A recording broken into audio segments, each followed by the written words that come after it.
Welcome to NTD News Today. I'm Kevin Hogan. Let's take a look at our top stories.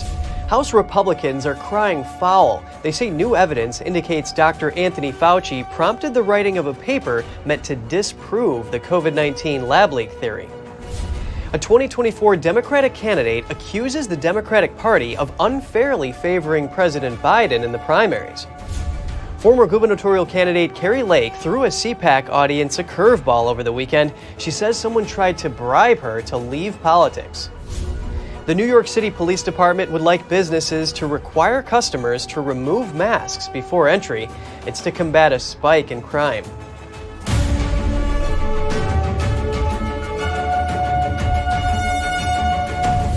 House Republicans say they have new email evidence about Dr. Anthony Fauci. They suggest that the former chief medical advisor to the president was behind the drafting of a paper meant to disprove the COVID-19 lab leak theory. NTD's Daniel Monahan has more. The House committee issued a memo on March 5th. It describes a conference call between former NIH Director Dr. Francis Collins, Fauci, and at least 11 other scientists in early February 2020. Collins, Fauci, and others were warned in the call about the possibility that the virus may have leaked from a laboratory in Wuhan, China. 3 days after the call, some of the participants released the so-called proximal origin paper. The paper's abstract suggests that the virus may have jumped from animals to humans. The memo says Collins and Fauci were sent a draft of the paper and were reportedly authorized to edit and approve it. Just 8 weeks later, Fauci stood next to former President Trump at a press conference. He referred to that paper as evidence that the lab leak theory wasn't plausible. The mutations that it took to get to the point where it is now is totally consistent with a jump of a species from an animal to a human. So, I mean, the paper will be available. I don't have the authors right now, but we can make that available too.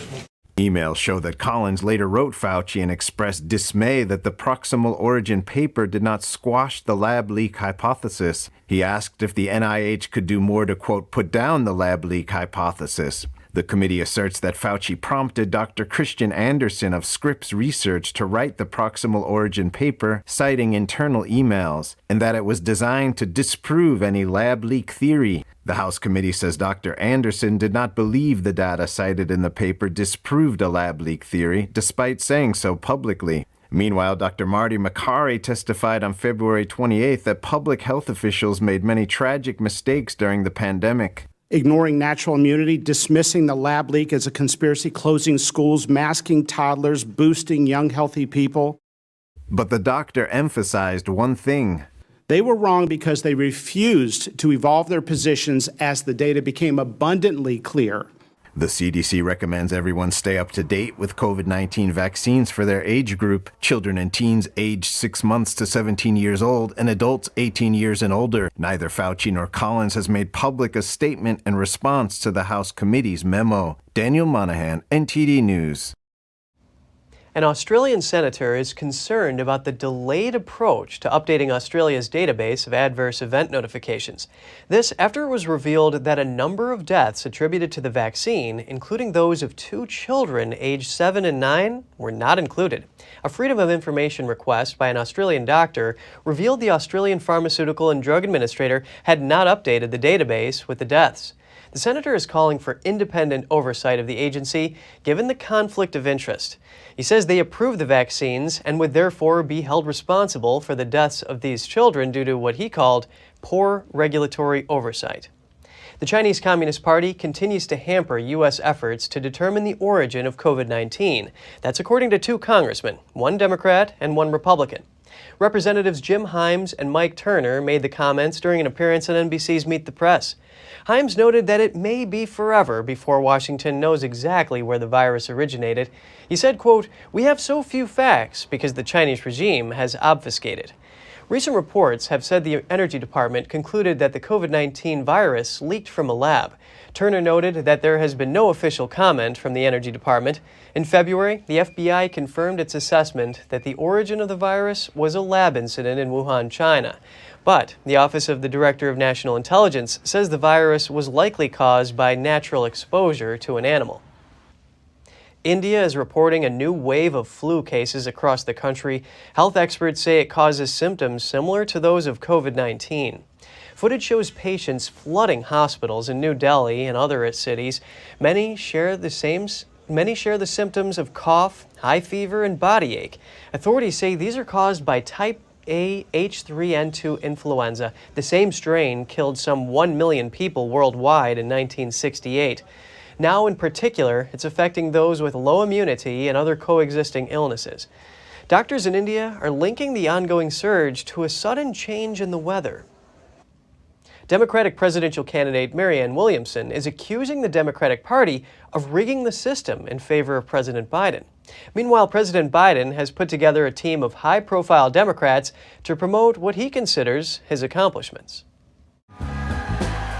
Marianne Williamson is the first Democrat to formally challenge President Biden for the 2024 primary. In a Sunday appearance on ABC, she accused the Democratic National Committee of rigging the nomination process in favor of Biden. That's after the committee decided the state of New Hampshire won't be the first to hold Democratic primaries for the 2024 election. And what about this notion of taking New Hampshire out of its position as first? You're going to New Hampshire. I can tell you that New Hampshireites are not happy about that. The fact that so will you be competing in the New Hampshire primary, absolutely, even though the DNC has said this is a democracy? This is the thing. The DNC should not be rigging this system. They don't even pretend anymore. They're not even covert about their swaying the primary season. They're very overt about it. They're going to get. So that's what's going on, is they're rigging the system for Biden. They even admit that, Jonathan. Yeah. New Hampshire is historically the first state to hold primaries, following Iowa's caucuses. And New Hampshire has a state law which says it must hold the primaries before all other states. South Carolina, where Biden enjoyed comfortable winning margins, will be Democrats' first nominating state in 2024. However, New Hampshire's Republican governor responded on Twitter saying Joe Biden and the power brokers at the DNC in Washington think New Hampshire's time is up, but it's not in our DNA to take orders from Washington. New Hampshire will be going first in 2024. NTD reached out to the DNC for comment, but didn't immediately hear back.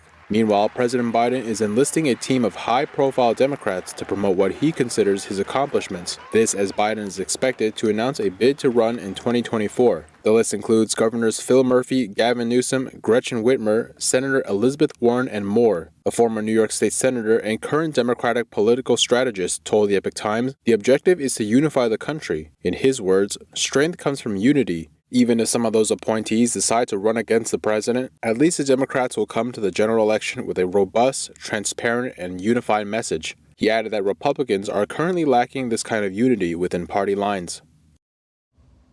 Former President Trump outlined his agenda for his 2024 presidential run at CPAC over the weekend. The Republican candidate says he wants to finish what he started and that it's not enough just to stop the forces tearing America down. It's time to build America back up. NTD's Jeremy Sandberg has some of the highlights from Trump's CPAC speech. Former President Trump predicted the U.S. is on a dangerous trajectory in his speech on Saturday, unless something changes soon. I am your warrior, I am your justice, and for those who have been wronged and betrayed, I am your retribution. I am your retribution. Not going to let this happen. He says sinister forces have done everything they can to stop him, silence Americans, and turn the nation into a socialist dumping ground for criminals and radicals, and that the country is headed towards becoming a filthy communist nightmare. He likened it to a final battle. Either they win or we win. And if they win, we no longer have a country. Trump touted his former policies and contrasted them with the current administration. He says if back in the White House, he will revoke President Biden's executive order installing Marxist diversity, equity, and inclusion czars in federal agencies, urge Congress to create a restitution fund for Americans discriminated against by Biden's policies, and ban all racial discrimination by the government. Trump is referring to Biden's recent executive order to advance so-called racial equity and support for unserved communities. Trump says if elected, he will totally obliterate the deep state and fire unelected bureaucrats and shadow forces weaponizing the justice system. They're not coming after me, they're coming after you, and I'm just standing in their way. That's all I'm doing. He spoke about peace through strength, pointing out no new wars started during his presidency, reiterating his belief that Russia's invasion of Ukraine wouldn't have taken place if he was still in office, adding his personality type is one that can prevent World War III from breaking out. Trump said he plans to target gangs and drug cartels and increase Border Patrol and deportation agents if he wins in 2024, and swore to stand strong despite repeated investigations, vowing to stay in the presidential race even if criminally indicted. Every time the polls go up higher and higher, the prosecutors get crazier and crazier. We got to stop these guys. Trump concluded by promising to complete the vision to make America great again. Jeremy Sandberg, NTD News. Former gubernatorial candidate Kari Lake says she was recently offered a bribe to leave politics. Lake has been floated as a possible vice presidential candidate for the 2024 election. A mom who runs for office and they're afraid of me? They tried to bribe me with a job title, with a huge salary, a position on a board. This is how they do it. And I said, are you kidding me? I walked away from a big job and a big salary. I'm not motivated by that stuff, guys. So this person standing before me was sent at the request of some powerful people back east. They want me out of politics. But wait a minute. I thought they already stopped us. Why are they so afraid? I thought they already stopped our movement. Lake says the person who showed up at her door called her beforehand. She did not elaborate on the identity of the individual or provide other specific details. Lake relayed the story while speaking at CPAC. In related news, the Arizona Supreme Court has agreed to expedite a hearing for Kari Lake's election lawsuit. That's after 2 lower state courts rejected it. Lake argued the motion was necessary to resolve issues needed to safeguard Arizona voters' right to free elections. The New York City Police Department is advising businesses to ask patrons to take off their masks before entering in light of the high number of thefts and robberies across the city. The NYPD chief of department says removing face masks should be required to enter shops and businesses. He said criminals have taken advantage of masks to avoid detection on surveillance cameras. He says businesses can still allow patrons to put their masks back on after identifying themselves. The advice comes as New York City Mayor Eric Adams said that a shoplifting epidemic is forcing chain stores to close down and costing retail workers their jobs. According to data analysis by the New York Post, there were over 63,000 reports of shoplifting and retail robberies in 2021 and over 43,000 incidents in 2022. Fires broke out after protests in Atlanta, Georgia yesterday. 35 people were arrested. The unrest unfolded at a police training center construction site. Cop City is what opponents of the planned Atlanta Public Safety Training Center mockingly call the site. The location has been the scene of brewing tensions. Demonstrators oppose what they see as the increasing militarization of police. They are also unhappy about the destruction of the forest, which they call the lungs of Atlanta.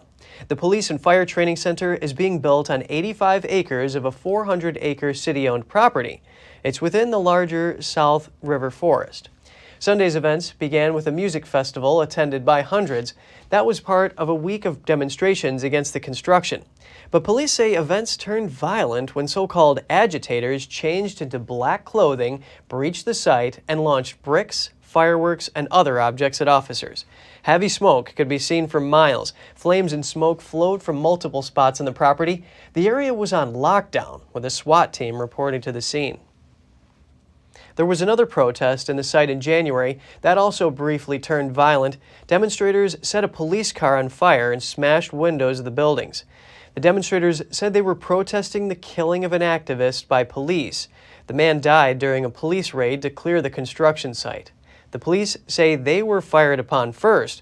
One officer was shot during that incident. Newly released video footage shows a piece of the ceiling in Harvard's train station collapsing, stopping commuters in their tracks last week. Commuters just got off the train in Cambridge, Massachusetts when the incident happened. Some commuters were on the stairs when a soundproofing panel collapsed where they had been seconds before. Another passenger stood still as the ceiling fell without warning. Onlookers on the platform looked back to see what happened. No one was injured in the incident. MBTA said on Twitter that engineers inspected panels and removed any that posed an immediate safety concern. Initial findings show that a water leak could have caused the panel to fall. In normal conditions, the panels weigh about 5 pounds. However, MBTA said because of the moisture buildup, the panel weighed about 25 pounds when it fell. And just ahead, the top U.S. military officer visits U.S. troops stationed in northern Syria. He's there to affirm the importance of their task in preventing a resurgence of Islamic State. And Georgian lawmakers come to blows over the country's new foreign agents law. Opponents say it is inspired by Russian President Putin. More in just a moment here on NTD News Today.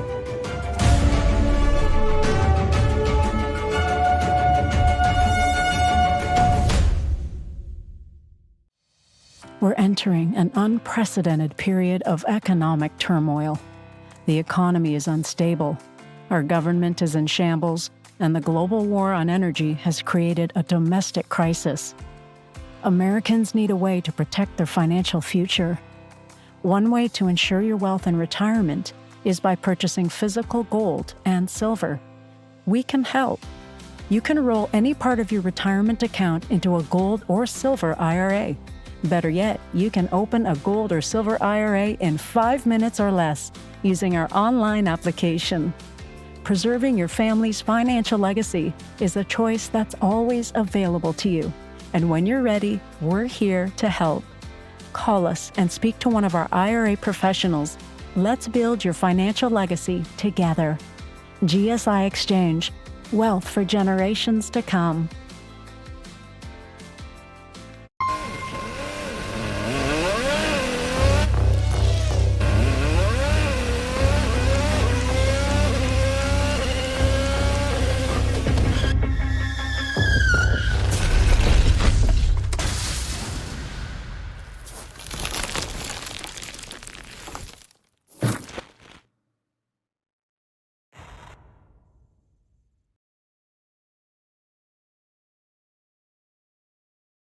Freedom is not free, and neither is the truth.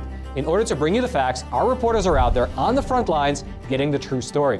Some of them served 10 years of prison in China. We've been censored on social media. Our Hong Kong printing offices were set on fire, and we've been repeatedly attacked by the Chinese Communist Party. But no matter what, we believe that you deserve the truth, and so we'll continue to bring the truth to light. Head on over to getepic.com and try honest journalism that is based in truth and tradition. We'd love to have you on board.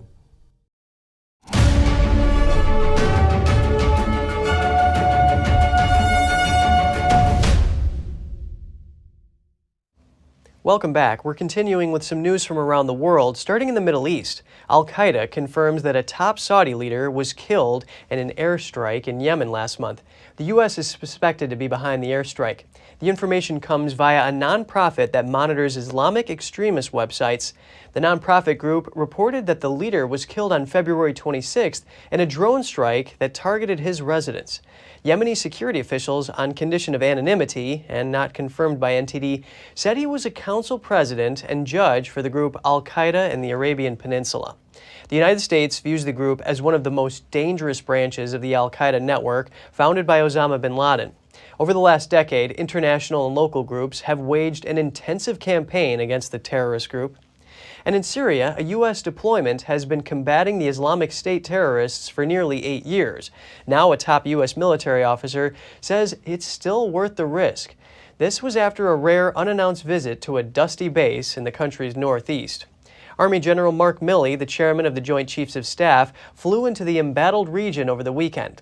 The U.S. has a force of about 900 service members deployed to monitor and counter remaining Islamic State terrorists. The little-known American mission in Syria is meant to keep a lid on any potential resurgence of ISIS, as the U.S. grapples with threats from Russia and China. These pictures were snapped by Reuters Pentagon correspondent Phil Stewart, who accompanied General Milley into Syria. The idea behind the mission is really to kind of, it's an insurance policy to make sure that America doesn't face another Islamic State threat that would require a major mobilization. That, in the minds of Milley and President Joe Biden and others, would be a major distraction from our priorities, which are, addressing, kind of the imminent threat from Russia, which is, manifesting right now in Ukraine with its invasion, and then, the pacing threat is what the Pentagon describes it as, of China, which is, the near peer competitor whose military is growing in capability and becoming increasingly muscular and capable.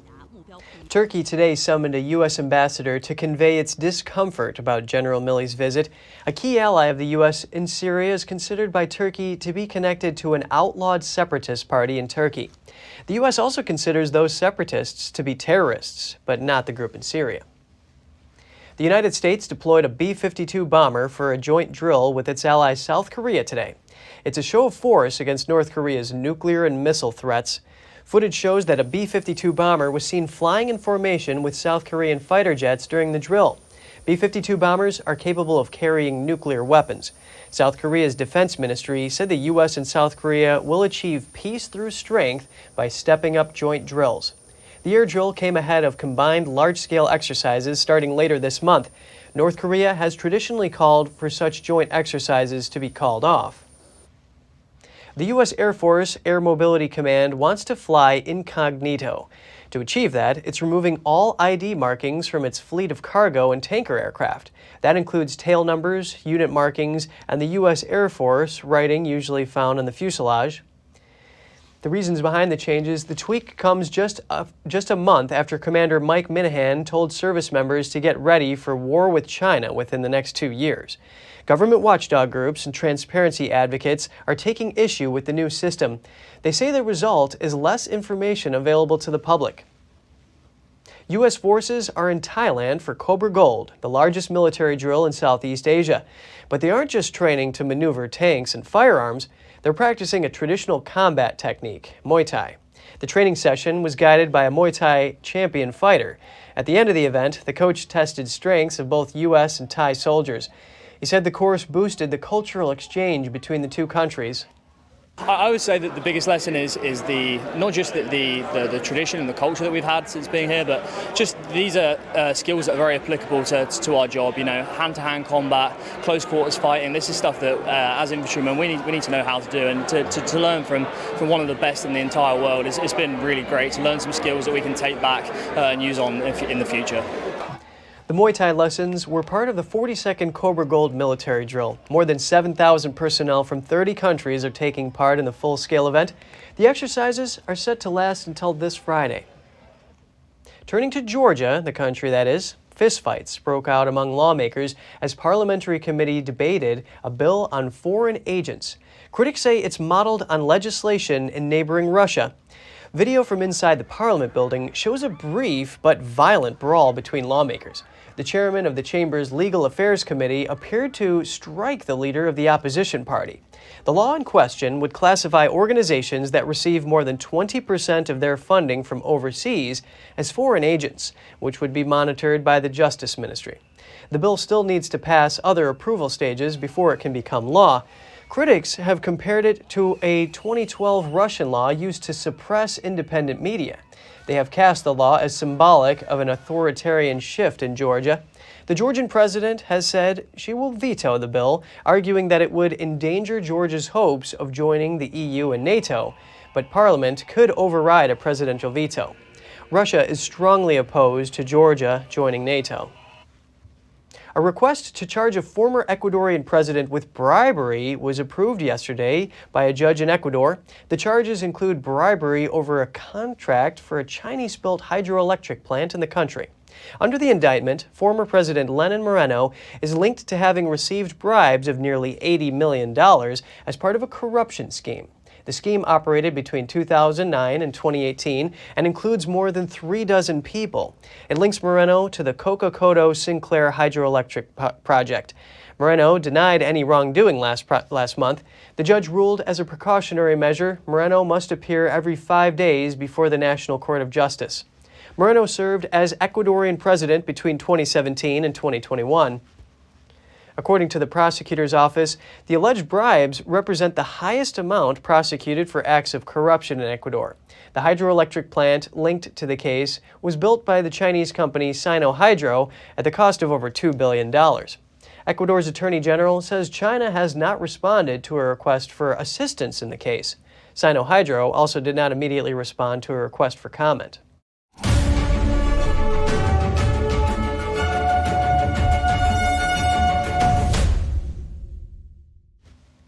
The world's most famous dog sled race kicked off Saturday with a ceremonial run on the streets of Alaska's largest city.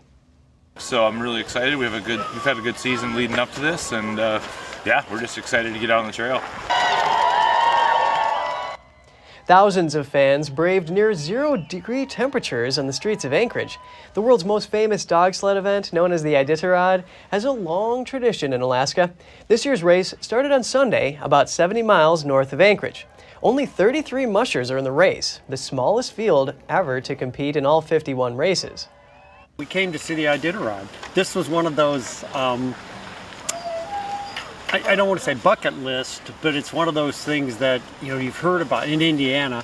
You hear about, you see occasionally on TV, and all of a sudden we had the opportunity this year to come and decided to do it. Let's do this. These guys live for their dogs, and then we spent a lot of time reading about the Iditarod and the history. It's just been incredible. I admire these guys. This is dangerous. Some participants see the race as a celebration of spring for villages all across the state. They say it brings communities and people together for an event that celebrates the history of Alaska and dog mushing. Further south, a curious koala wandered into a gas station in South Australia. A staff member froze when the marsupial climbed up his leg. CCTV footage captured the koala exploring the gas station. Then it went behind the counter and hopped onto a staff member's leg. A colleague filming laughed and said he didn't know how to shoo the creature away. Another video shows the koala sitting on the floor in a cuddly pose. Staff called it a new employee of the gas station. The animal stayed there for about 40 minutes before wildlife services came and took it away. That's all for today's program. We're really glad to have you with us.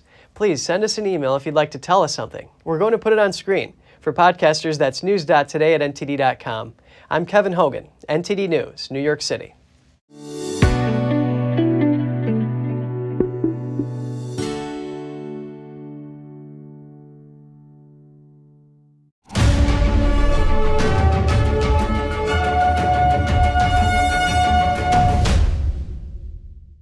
Thanks for watching us on YouTube. Did you know YouTube only keeps selective videos on its platform? So if you want to make sure you get the full picture, just subscribe to our newsletter. Go to newsletter.ntd.com and sign up. It's free.